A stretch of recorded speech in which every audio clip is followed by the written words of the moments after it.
नमस्कार शेतकरी मित्रांनो सोयाबीन पिकामध्ये पहिली फवारणी आपल्याला अत्यावश्यक घेणे गरजेचे आहे। तर ती कशासाठी, तर ती आपल्याला चक्री भुंगा आणि खोडमाशी यासाठी घेणे गरजेचे आहे।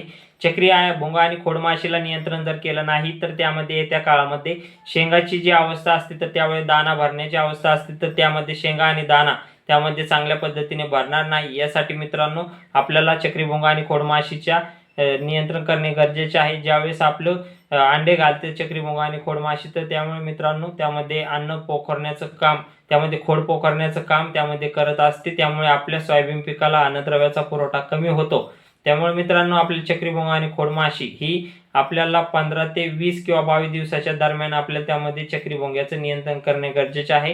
मित्रांनो चक्री भुंग्याचं नियंत्रण करताना त्यामध्ये आपल्याला जे कीटकनाशक आहे त्यामध्ये प्रोफेनोफॉस, सायपरमेथ्रिन घटक असलेले कीटकनाशक त्यामध्ये घेणे गरजेचे आहे। तर ते आपल्याला 30 ml प्रति पंपासाठी वापर करायचा आहे।